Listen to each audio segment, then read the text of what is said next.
Joining me today is Christy Oliva, host of the Leaving the Classroom podcast. She's also a learning program manager and a guest faculty member for IDLE courses. And today she is going to talk to you about how to craft an elevator pitch. So without further ado, Christy, I will let you take over. All right. Thank you, Stephanie. Welcome, everyone. Feel free to use that chat. I dragged it over, so hopefully I can keep a little eye on it, but Stephanie's really good about letting me know if there's a burning question in there as well. If you don't know me, I'll just spend a teeny bit of time introducing myself. My name is Christy Oliva. As Stephanie said, I am a program manager. I'm a former teacher and the host of the podcast, Leaving the Classroom, where my goal is to help teachers specifically, but my tips apply to everyone. I want to help them get clear on what role they want to transition to for job changers, how to get qualified and fill any skill gaps, and then get confident by helping with resume revisions and interview prep. And the getting confident part is what we're going to focus on today. And so we're going to talk about elevator pitches. And if you're not sure what that is, you are going to learn about that as well. So stick with us. But first, let me just give you a brief intro if you haven't met me before. I live in Brentwood, Tennessee with my two daughters who are 5 and 7, about to turn 6 and 8. And we are planning a Wonka birthday party for them both because they both have summer birthdays, and we are obsessed with the new movie Wonka. And so we are planning just a really fun immersive experience.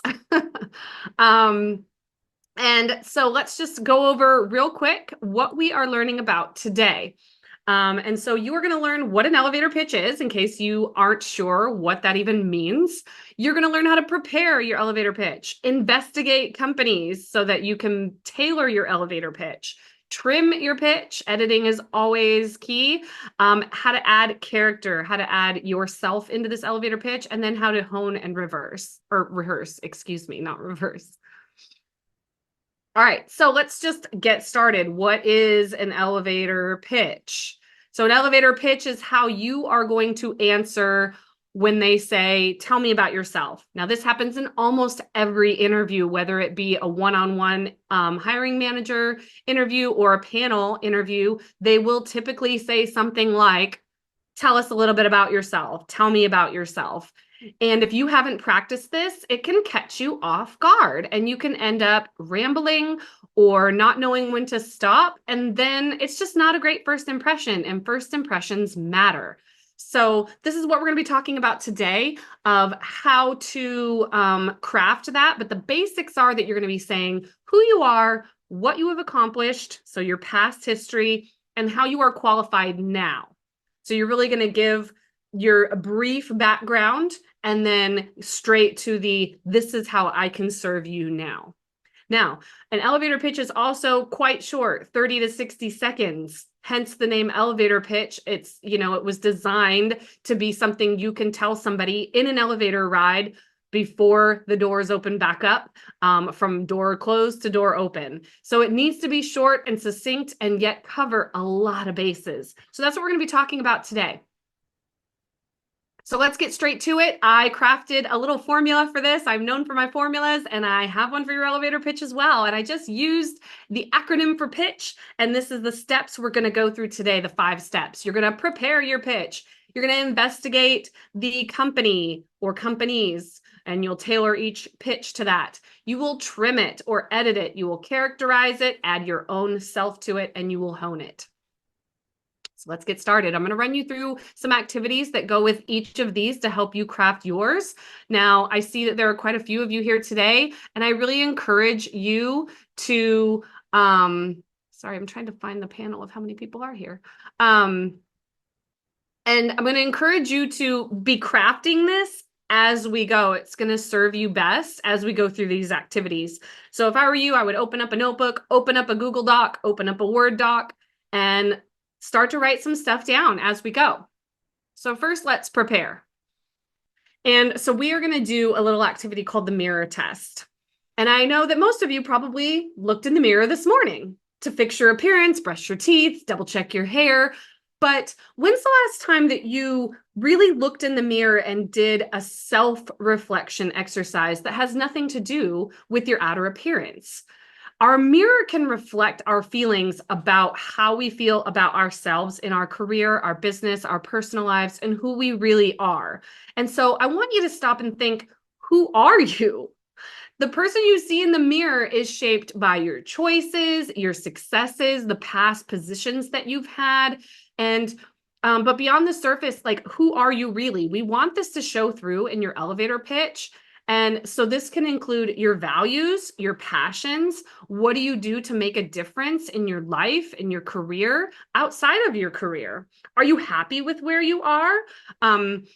Does your work give you purpose and satisfaction?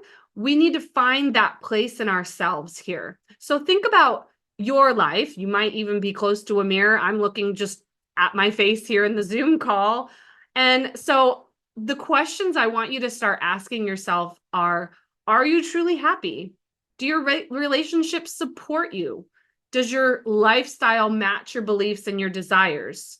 Are you comfortable being yourself? Are you pretending to meet others' expectations, or do your expectations of yourself drive these things? And on that same note, what are you struggling with? Are you struggling with making connections or balancing work and life? Taking care of yourself? If you're a former teacher like myself, you may struggle with self-care, because as much as they pronounce that in schools, it is a difficult thing to do. And so recognizing these things about yourself, while we may not be vocalizing these in our elevator pitch, it's really going to help us answer that question of, who are you? And so let's think about that as we can incorporate our passions and our career goals into this elevator pitch.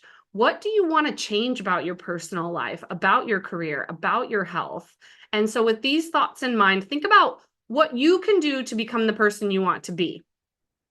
So in this first part of the elevator pitch, it is an introduction. Now, this mirror test really helps you go a lot deeper with that, but I want you to pull some thoughtful threads from that to include in your elevator pitch. For instance, you might choose a certain passion that not only aligns with you personally, but it lines up with your career path. Okay, so since I'm a former teacher, maybe my passion is lifelong learning, or maybe my passion is making sure that all of my learning experiences are inclusive. These are both threads that I can pull at to include in my elevator pitch that helps tell more about me, but it also reveals something about how my working style is going to show up if I do get hired for that position. Okay, so we're going to think about all of this as we go into our elevator pitch. We don't want our elevator pitch to sound generic. When somebody who knows you even slightly reads your elevator pitch, they should immediately know that that is you. Your coworkers, your current coworkers should be able to read that elevator pitch and know it's you. That's how identifying this should be. Okay, so I hope that you jotted down at least a couple of your passions when it comes to the learning space or whatever space you are moving into. But I'm assuming because you're in this webinar with ELB that you are interested in the learning and development or already in the learning and development space. So start to think about what is the niche things for you that help you stand out. Or if you've written a really good professional statement in your resume, this should match up with your elevator pitch. And if not, if you don't have a great one that is not generic, this is going to help you write that as well, because these really should kind of match up. They might not be word for word, but they are the same, in the same vein here. We want to stand out, yet show how we're going to fit into the L&D space. Okay? So let's move on. I don't see any, well, I do see something in Q&A, but here, let me see. Yeah, we do have a question. Oh, sorry. Do you want to read it? Oh, no, you can read it. Okay. Can it be adapted for pitching a new idea to the existing employer manager or to a potential investor customer? This is a great question. And The answer is yes. Elevator pitches can be used for all types of things. We're focusing today on how you're introducing yourself in an interview, but yes, this can be a great way to introduce yourself to a new program. So I'm a program manager, and so I work with new teams or new initiatives all the time.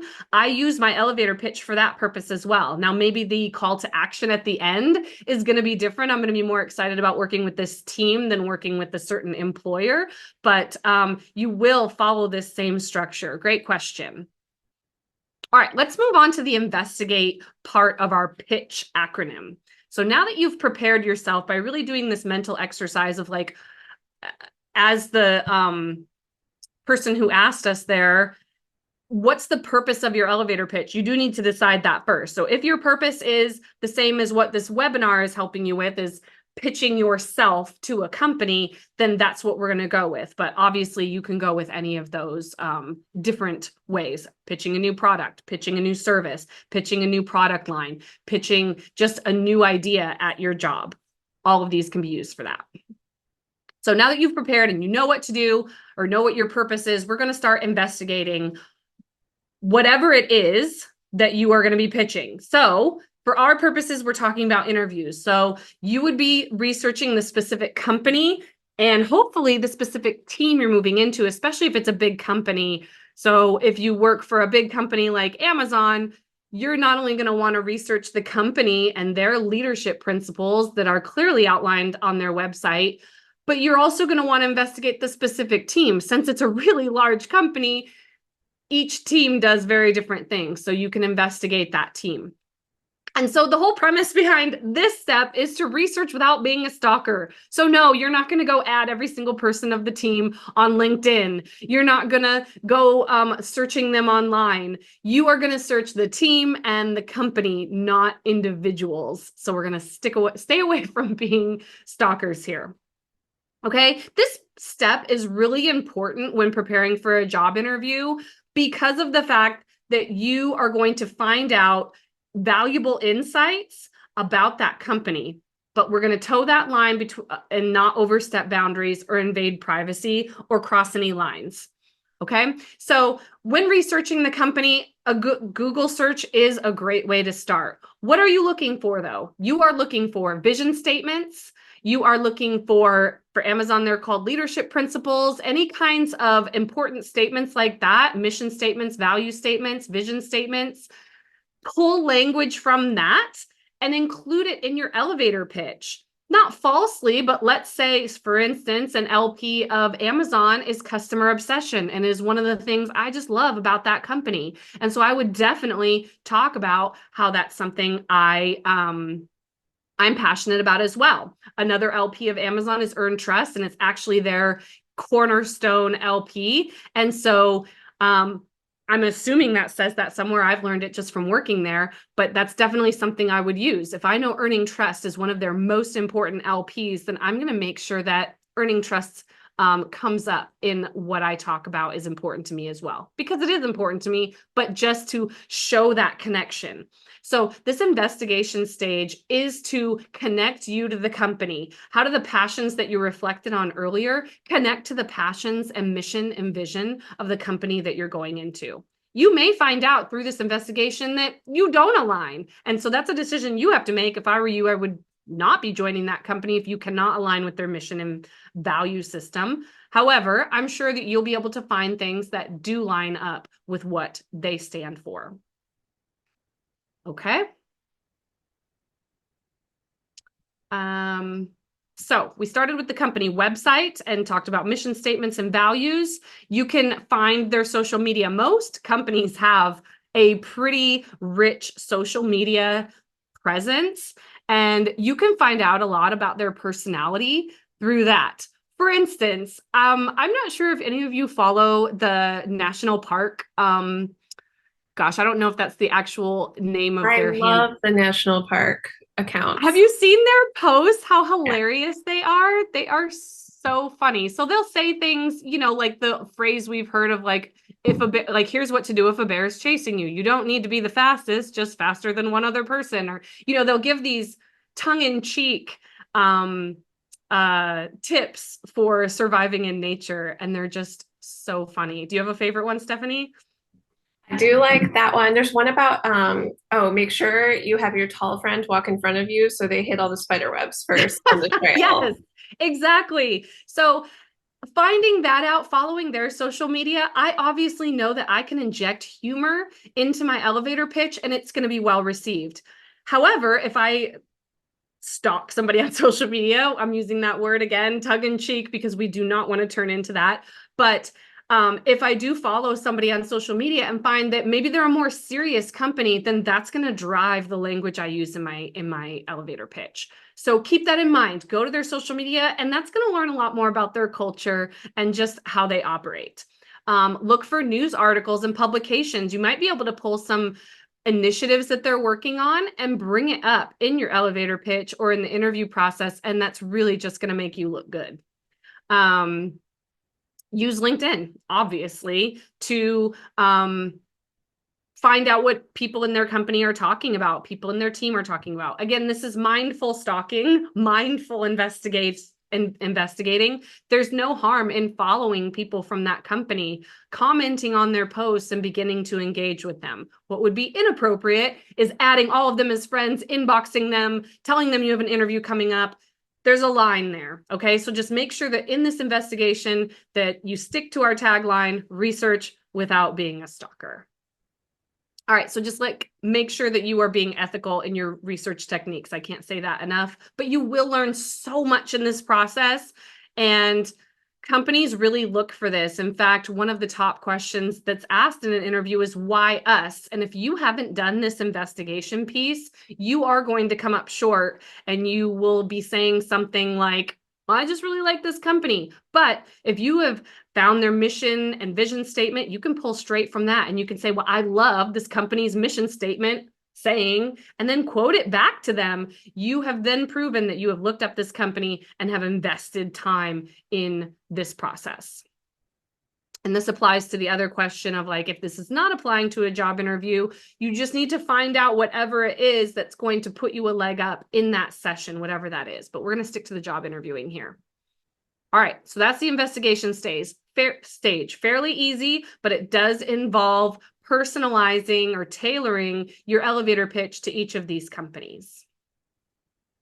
All right, so now that you've kind of gotten your rough draft down, you know who you are and you want to portray that, you know who the company is and you want to pull that in. Well, we need to make sure that we are trimming. So that's the T in our pitch acronym. And so what we want to do here is make sure that we are using plain language. Now, this should sound like you.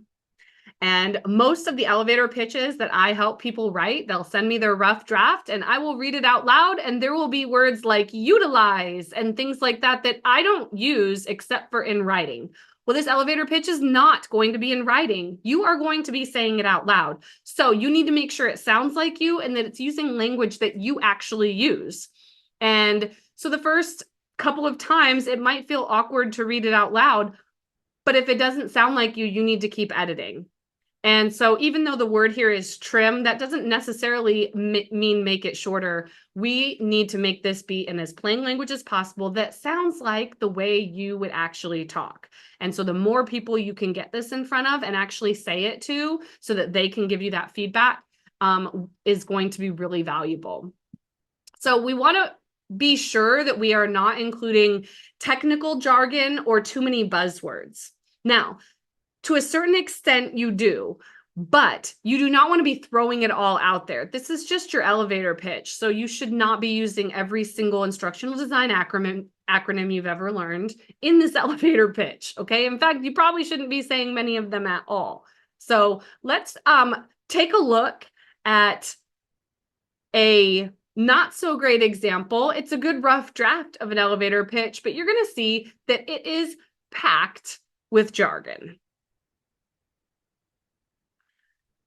So I'm just going to read this out loud. I'm a seasoned L&D specialist leveraging cutting-edge instructional design methodologies and immersive learning technologies to optimize organizational performance. Through the strategic integration of microlearning modules, gamified assessments, and blending learning approaches, we facilitate the upskilling, or sorry, I should say I facilitate the upskilling and reskilling of workforce talent, fostering a culture of continuous learning and adaptive capability. My data-driven approach to learning analytics enables me to measure and optimize learning outcomes, ensuring alignment with organizational objectives and ROI. Woo! Now, this is very professional. There's a lot of good stuff in here, but there's so much missing from our pitch acronym. First of all, I don't think this is very personal at all. So this is very general. Anybody could say this and claim it as their own. I see no passions in here or anything that shows the personalization of this. Secondly, it is full of technical words and jargon that people don't typically say out loud. This sounds like a work document that I would be presenting to leadership, not something I'm saying out loud to a group of my peers in an interview setting. So while the content of this is great, this needs to go through the trim step to make sure that it is legible and that when I say it out loud, it sounds like me. So this is an okay starting point. If this is what yours looks like right now and has the words like methodologies and leveraging and facilitate, all of those words are not really things we say that often out loud. And we want our elevator pitch to be approachable and memorable. And I highly doubt, if I wasn't showing this to you on the screen, that you really would have remembered much about anything I said because of the high level language. So an easy way to do this is the basic grade level that people speak at is a 4th or 5th grade level, tops. So you can run this through a Flesch Kincaid website and find out what grade level it's at. I highly doubt that this is a 4th or 5th grade level. This is probably at an 8th grade level or higher, which means it's not accessible to most people, especially in an auditory setting where they're listening to you say it. I wouldn't even recommend this go on your resume, though. Remember how I said the elevator pitch can match up with your resume professional statement? I wouldn't recommend that your elevator or that your resume look like this either, honestly. So just keep that in mind, that we need to make this as approachable as possible. So I'm not going to go through the whole exercise with you, but you see my point. This needs to be much simpler. So you can say, I'm an experienced L&D specialist who uses cutting edge instructional design methods. I mean, just shorten some of these words, make them more approachable, make this sound like you. And you can use AI to help you with that. Use ChatGPT. Put your elevator pitch in there and ask it to make it less formal. If you have the paid version of ChatGPT, then you can teach it what you sound like by inputting a lot of things that you have written or said, and it will do that. But if you keep teaching it, even on the free version, because I don't have the paid version yet either. And so I'll just keep giving it prompts to help it get there. Now this, I pulled straight from ChatGPT. I said, write an L&D elevator pitch for me. Now, it did a pretty good job, right? It's got a lot of good stuff in here, but it's technical language and it's very difficult to grasp on a once-off sitting. It's not approachable and nobody's going to remember it. But if I plug this back into ChatGPT and said, make this less formal, again, if you have the paid version, make it sound like me and give it some email prompts or some other things that you've written, and then you're on your way. All right, so trim, trim, trim. And keep in mind, this needs to be 30 to 60 seconds. So time yourself, make sure you have a clear ending so that you are not trailing off. The reason why the elevator pitch is so difficult, I said it at the beginning and I'll say it again, is that you tend, if you have not practiced this and memorized this, you tend to ramble. Then you don't know when to stop and you'll end up ending it with something like, yeah, so that's me. And it's just not as strong as ending with, I am so excited to bring my skills to this company and I can't wait to show you my passion within learning and development. or something like that, right? Have a clear ending. All right, the next piece, feel free to, I don't see any questions, but feel free to ask them if you have any questions on each of these pieces. Now, the C in the pitch is to characterize. So we got started on this a little bit in the trim phase, but this is where you are going to think about grabbing attention. And so the activity I have here is called the Hollywood pitch. And really, this is just for you to think about how to make yourself stand out using this elevator pitch. How can you choose the right language and the right things to say to make sure that you're memorable? And so the reason why the Hollywood pitch is what I brought up here is because think about if you were interviewing or auditioning for a role in Hollywood. Now, I've never auditioned for anything like that, but I can bet you that they probably don't get much time and they probably cut people really quickly if they are not memorable instantly. And so I want you to keep that in your head as you go through this characterized stage. Okay. And so grabbing attention is going to be key here in order to leave that memorable impression. So remember, what you're saying in your elevator pitch is who you are, what you've accomplished, and how you are qualified. So how can you stand out?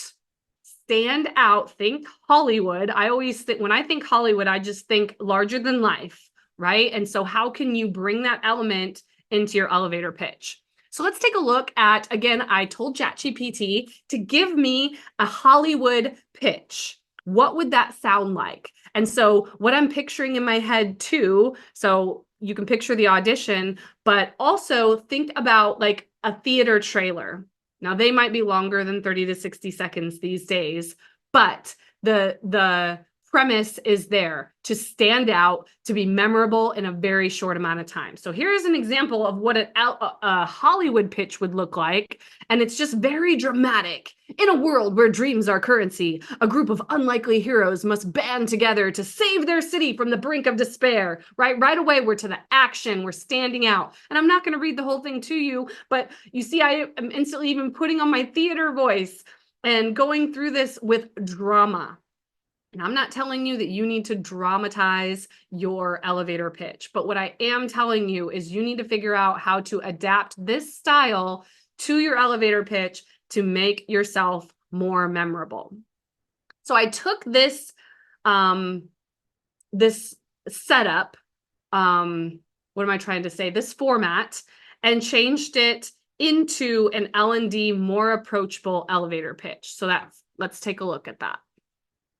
So when you make it your own, I start out with my passion. As someone who's passionate about helping others grow, I've seen firsthand how powerful it is to unlock hidden talents. I'm just a regular person with big dreams of shaking things up in an organization's learning and development team. With personalized learning and some good old-fashioned data insights, I've been on my own journey of growth, helping myself and my colleagues tackle challenges, upskill, and ultimately rise to success.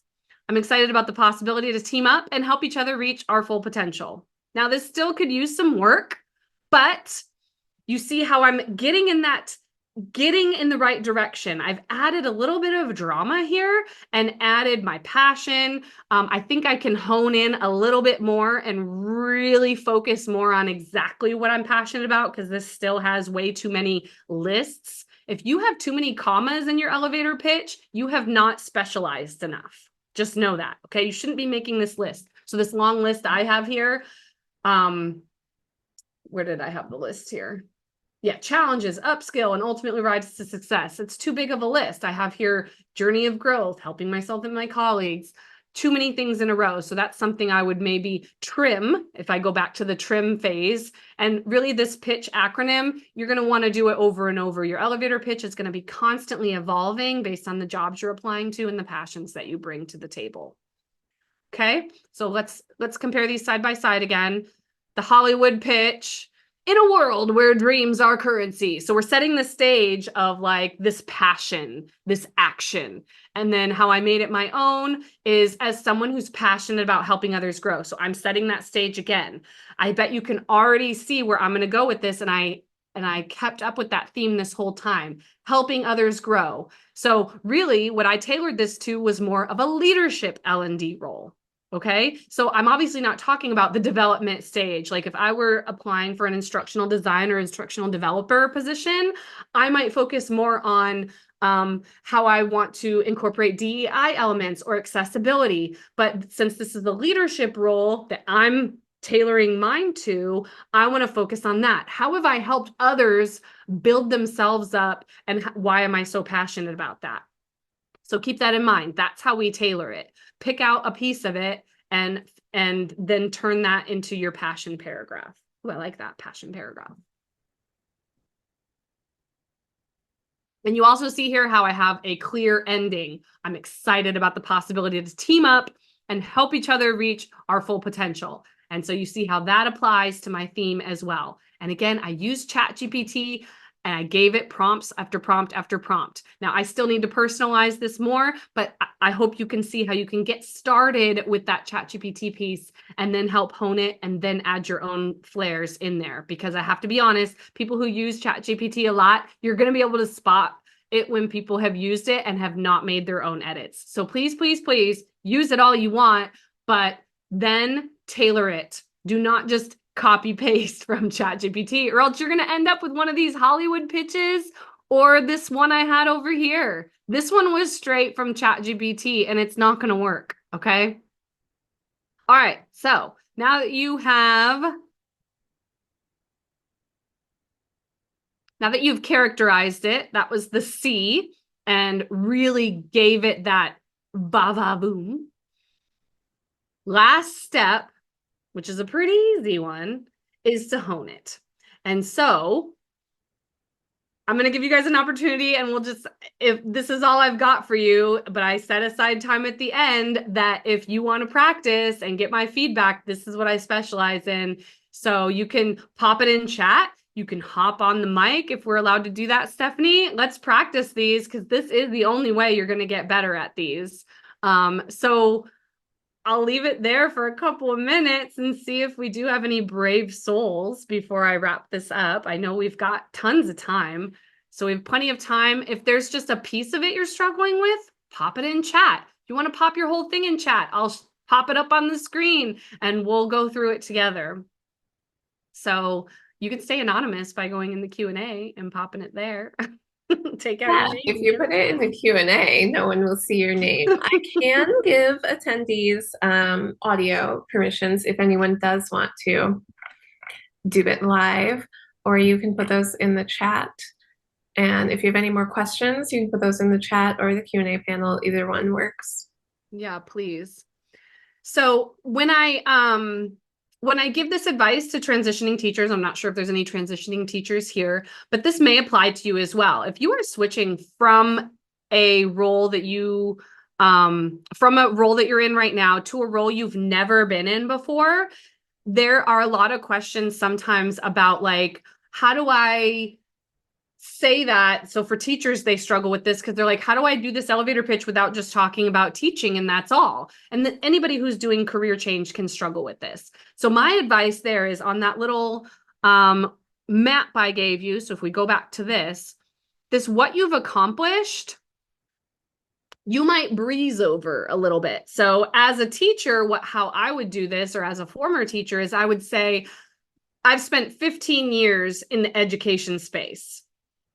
Now, that is claiming my teaching experience, but I'm connecting it to L&D by saying, that I've already spent 15 years in the education space. Then I'm going to go straight into how I'm now qualified.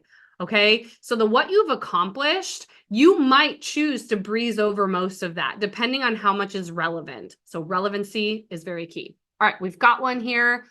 I don't have a college education, but many years of experience. How do I address, or should I, in my elevator speech?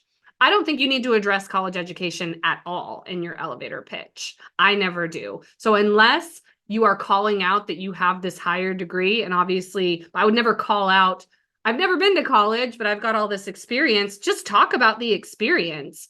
Most companies can overlook that education piece with rich experience. So if I were you, I would really play up that experience and how it's going to serve. So if we go back to this, how you're qualified, is what can I do for you? And so you really want to play that up. Oh, and we've got another one. Yeah, we've My got one biggest in the chat. Sorry. My biggest question is how personal do you make your elevator pitch when you are looking at executive roles? My worry would be not showing enough competency and not seeming serious enough. So that breeze by thing I said earlier about like what teachers do, that's what I would do with your personal life. I would not be sharing every single hobby and interest and all your kids' names and things like that. But feel free to personalize it a bit. Everybody likes that personal touch. So there is a balance there, though. So the way I would handle that is I would give this little overview of my life. And this is what I do. Same way I did at the beginning of this presentation. I obviously wouldn't be showing a picture of my kids, but I'd just say, I'm a single mom, I've got 2 kids. I live in Tennessee. We love to garden and we spend a lot of time outside. That would be all I would share about my personal life. And then I'd go straight into what I've accomplished. I've spent 15 years in the education space, transitioned to corporate about 4 years ago and worked in the L&D space. Now I work as a program manager, and then I'd go into how I'm qualified. So let's say this is a leadership role. That's where I'm going to be pulling in those pieces that I put in my example of, how I've helped other people achieve their goals, maybe even give one specific example, but we need to be cognizant of time here too. Remember that if you go too long on this, it's no longer an elevator pitch, and then now it's a drawn out speech, and it's not a good first impression. This needs to be concise. That's a great question, Rob. And I would just practice it, and you need to be comfortable with how it sounds. So if you're not ready to practice in front of other people, or you don't know anybody who you could practice in front of, then video yourself or do it in front of the mirror and then play it back if you're videoing yourself. And how does it sound to you? Or even better, find somebody else to read it back to you. And having somebody else read it back to you is gonna give you a different perspective on it and really reveal if that personal stuff is too much, because you're gonna respond to that of like, wow, why did they tell me that? You know what I mean? So like I said, not every single hobby and personality trait needs to be shared, but share a couple of things that are just interesting about yourself. Like some people have just shared like some little one-off things about themselves. This can help make you more memorable. So if you do have a hobby that maybe not many people do, share it because you're going to stand out. Obviously, don't share a hobby that would make you stand out in a bad way, but I'm sure you get what I'm saying. I don't need to harp on that. Do you think that your elevator pitch is a good way to also message contacts in LinkedIn, letting them know you are looking for work? I love this idea. I would tailor it even further though, because if you're messaging somebody on LinkedIn, you want to pull in something that interested you about them. I get tons of messages on LinkedIn. Some people immediately ask things of me, but the people who draw me to respond to them the most, and I would use this elevator pitch outline, but start it out with a post that stood out to you, or a comment they made, or a tidbit they shared. So I am always compelled to answer people who message me sooner. I just want to answer them sooner when they say something like, your post about how substitute teaching should be like jury duty really resonated with me. So they start out with that. They pull out one of my posts, tell me what they liked about it and how it connected to them. Then they go into an elevator pitch, basically, and what they want from me. So a big part of an elevator pitch that I didn't really hit on as much as maybe I should have is that you need that call to action. Now, in an interview setting, your call to action is, that last line. I'm excited about the possibility to team up and help each other reach our full potential. While that may not feel like a clear call to action, like click here or buy now, you are already planting in their heads that you're going to be part of this team and you're going to help them reach their full potential, and you're excited that they're going to help you.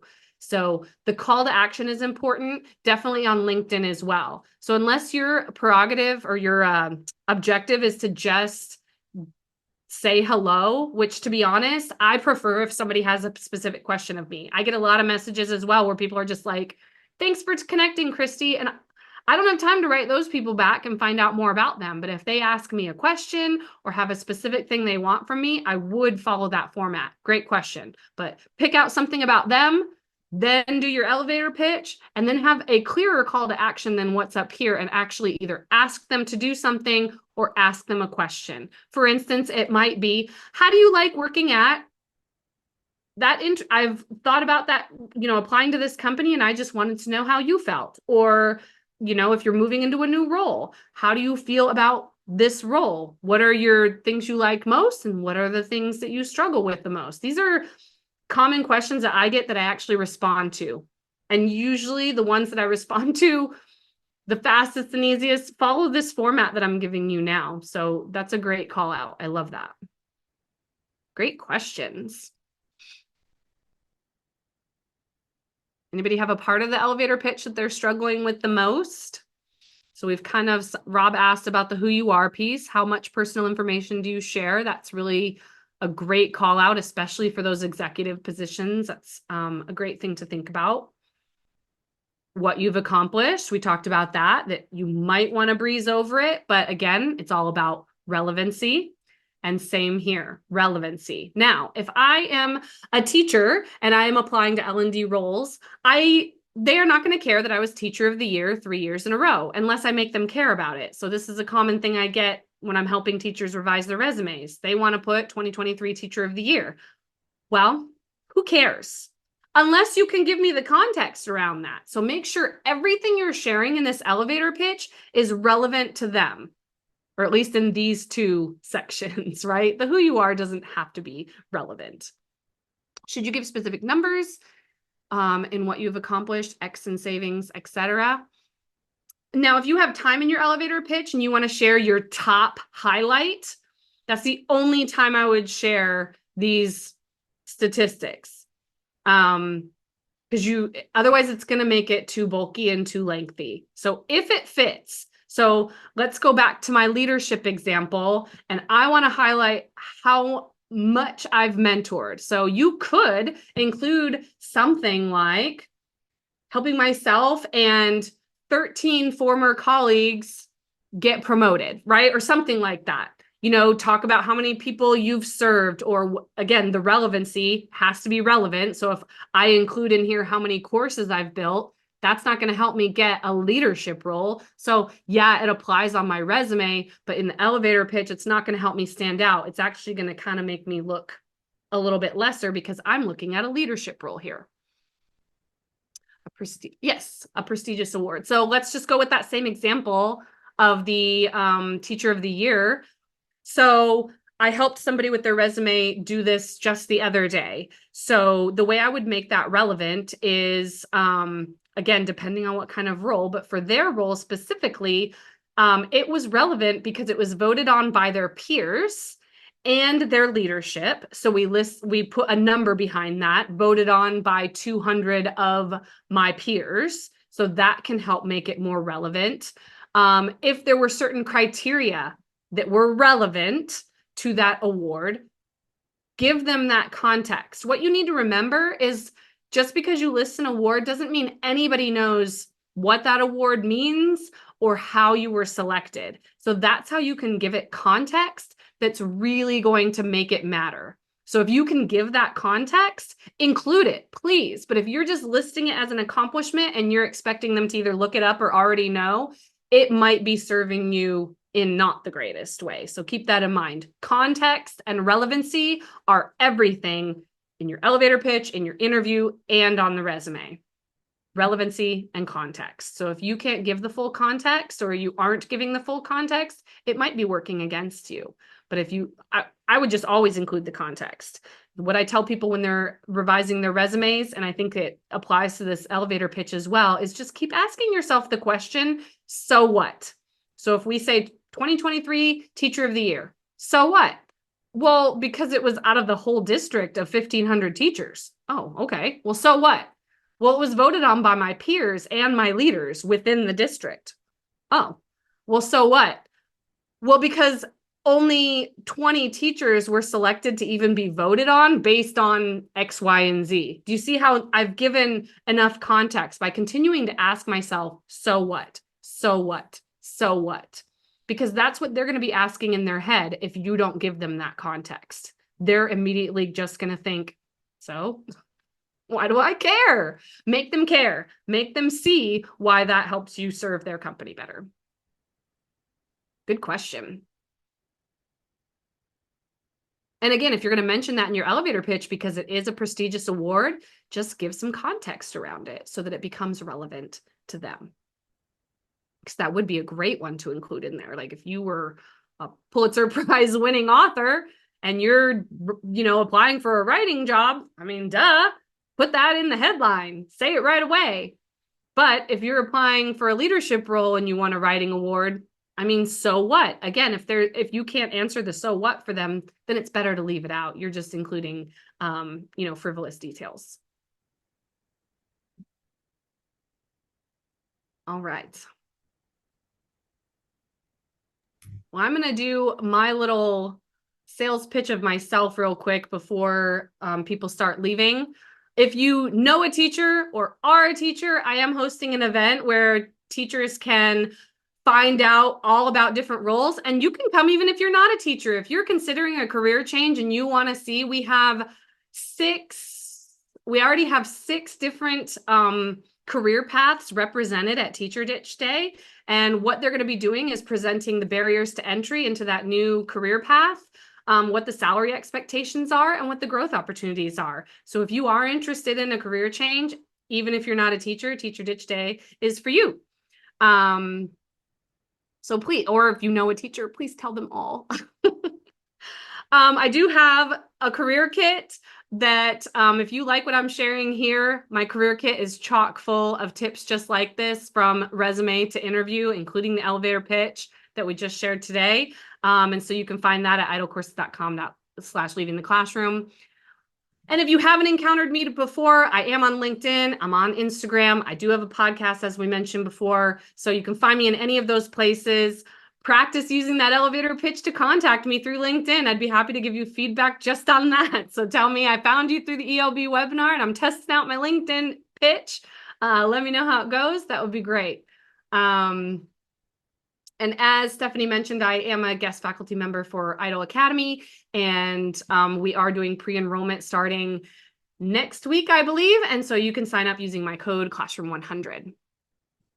I'm going to go back to this, though, in case you have any other questions about the elevator pitch. Oh, thank you. I appreciate you all being here. Please share this information out. This is really valuable stuff, and especially people who are looking for a job right now, this can just put you that one notch up, because this is going to be the first impression besides your resume. It's going to be the first in-person impression of you. And interviewing is how they find out about your communication skills, your communication styles, and how personable you are. So it's very important that this elevator pitch has a clear format and structure, ends appropriately, and has context and relevancy. So thank you, everyone. And I'll stay on as long as I need to if there's any other questions. Otherwise, have a great day.